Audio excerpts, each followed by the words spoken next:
ایک درخت کے نیچے اپنے تیر سیدھے کر رہے ہیں. ابراہیم علیہ السلام اٹھتے ہیں, ملتے ہیں, ملاقات ہوتی ہے. ملاقات ہونے کے بعد مجھے اللہ نے حکم دیا ہے کہ میں نے کام کرنا ہے, کیا آپ میری مدد کرو گے یا نہیں کرو گے؟ کہا جی بھائیان میں مدد کروں گا. کہا اللہ نے مجھے حکم دیا ہے کہ میں اس جگہ پر اللہ کا گھر تعمیر کروں. کہا ٹھیک ہے میں آپ کی مدد کروں گا. ابراہیم علیہ السلام مستری بن گئے, اسماعیل علیہ السلام مزدور بن گئے. وہ پتھر اٹھا کر لا رہے ہیں, یہ دیوار بناتے جا رہے ہیں. جب دیوار اونچی ہو گئی ہے آپ پہنچ نہیں سکتے. اسماعیل علیہ السلام وہ پتھر جو جنت سے آیا ہے جس کو مقام ابراہیم کہتے ہیں وہ اٹھا کر لائے, رکھ دیا, اس کے اوپر کھڑے ہو کر یہ بناتے جا رہے ہیں اور ساتھ یہ کہہ رہے ہیں وَإِذْ يَرْفَعُ إِبْرَاهِيمُ الْقَوَاعِدَ مِنَ الْبَيْتِ وَإِسْمَاعِيلُ رَبَّنَا تَقَبَّلْ مِنَّا إِنَّكَ أَنْتَ السَّمِيعُ الْعَلِيمُ. اللہ ہم دونوں یہ گھر تیرا بنا رہے ہیں اور تجھ سے دعا کر رہے ہیں کہ اللہ ہماری اس محنت کو قبول فرمائے.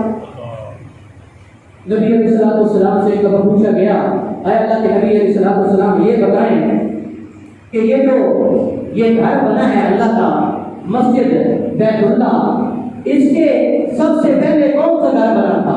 اللہ کے نبی علیہ السلام نے فرمایا کہ سب سے پہلے جو روئے زمین پر جو گھر بنا تھا آپ علیہ السلام نے فرمایا یہ وہ خانہ کعبہ ہے اللہ کا. اور پھر پوچھا گیا اس کے بعد کون سا گھر بنا ہے؟ آپ نے فرمایا پھر مسجد اقصی بنی. فرمایا دونوں کے درمیان کتنے سال کی مدت ہے کہ یہ کتنے سال پہلے بنا ہے اور وہ کتنے سال بعد میں بنا ہے؟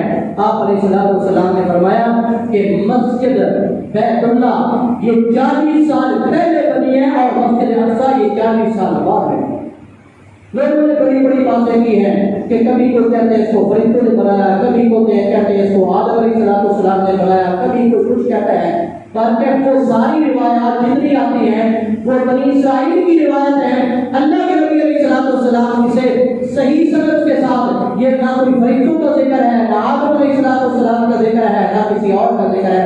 جو حقیقت ہے وہ یہی ہے کہ یہ ابراہیم علیہ السلام نے اصل جو ہے اس کو تعمیر کیا ہے اور اللہ نے یہ آرڈر جاری کیا ہے کہ اس کو تعمیر کرو. اب دیکھیے جس گھر کو اللہ نے خود تعمیر کرایا ہے اس کی عظمت کے کیا کہتے ہیں اور اس کے تقدس کے کیا کہتے ہیں. یہ قرآن بھی کہتا ہے ان اللہ بیت المقدس للذی یبقى مبارک تو میں پارہ کے شروع میں کہ سب سے پہلے روئے زمین کے اوپر جو اللہ کا گھر بنایا گیا ہے وہ بیت اللہ ہے, مکہ ہے. اس کو اللہ رب العالمین نے تعمیر کروایا ہے. اور پھر کمال کی بات یہ ہے کہ اللہ نے ایسی تشریف دی ہے ایک دفعہ چاہے کوئی بندہ جائے نہ جائے اس کے دل کی حسرت ضرور رہتی ہے, دعائیں کر اللہ مجھے لے جا, اللہ مجھے لے. جو چلا جاتا ہے وہ پھر کہتا ہے اللہ مجھے دوبارہ بھی لے آنا, اللہ مجھے دوبارہ بھی لے آنا, اللہ مجھے پھر موقع دینا. کرنے کے لیے بنانا ہے. یہ ابراہیم علیہ السلام کی دعائیں ہیں جو انہوں نے اس گھر کے لیے کی ہے. تو آپ دیکھیے اسی طرح اللہ کے نبی علیہ السلام نے کیا فرمایا, قیامت کے قریب قیامت سے پہلے کوئی بھی طاقتور بندہ, کوئی بھی طاقتور حکومت اس گھر کو ختم نہیں کر سکتی. لیکن یہ قیامت کی نشانیوں میں سے ہے. جب قیامت قریب ہوگی میرے نبی سے یہ بخاری کی اور مسلم کی حدیث ہے, آپ علیہ السلام نے فرمایا جو ہر میں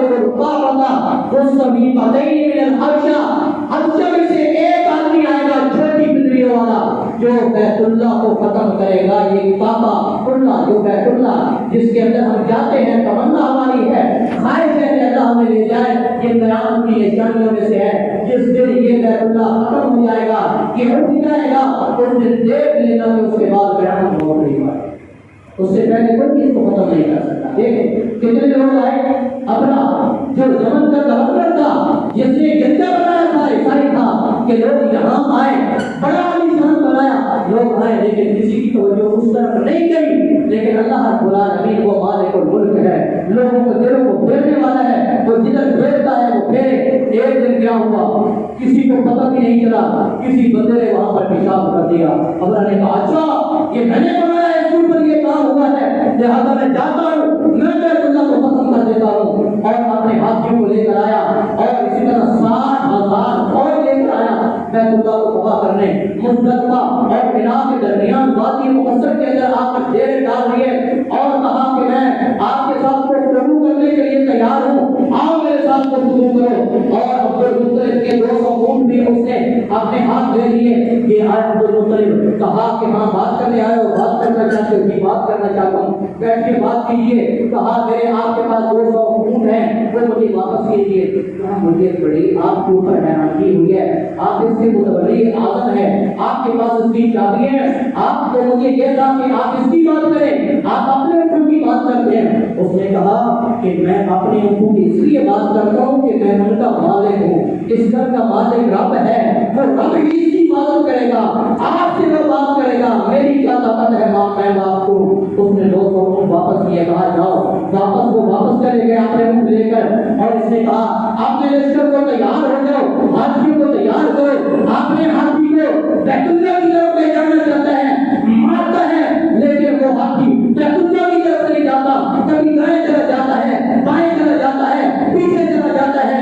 لیکن اللہ رب العالمین نے کہا اچھا میرے گھر کو گرانا چاہتا ہے. اللہ نے عوامین دیکھے سمندر کی طرف, جن کے پنجوں کے اندر نوکدار پتھر ہیں, چونچ کے اندر نوکدار پتھر ہیں, وہ پپ کی طرح برسے, اور اللہ نے 60,000 کے لشکر کو تباہ و برباد کر کے دنیا کو بتا دیا کہ جب گھر کی حفاظت میں کرنا چاہتا ہوں, دنیا کی کوئی طاقت اس کو تباہ و برباد نہیں کر سکتی. لیکن قیامت کے نزدیک یہ کام ہوگا, وہ ہمشی چھوٹی چھوٹی بلڈنگوں والا آئے گا ہمیشہ سے, وہ اس کو تباہ برباد کرے گا, وہ اس گھر کو ختم کرے گا. اس وقت دیکھ لینا کہ قیامت نزدیک آ جائے گی. تو اللہ رب العالمین نے قرآن مقدس کے اندر اور بھی بے شمار مقامات کر اس کے فضائل بیان کیے ہیں, اس کے مطابق مقاصد بیان کیے ہیں, اس کی عظمت بیان کی ہے. ہمیں بتلایا ہے کہ یہ گھر بہت عظمتوں والا ہے, یہ گھر بہت شان والا ہے. کیوں؟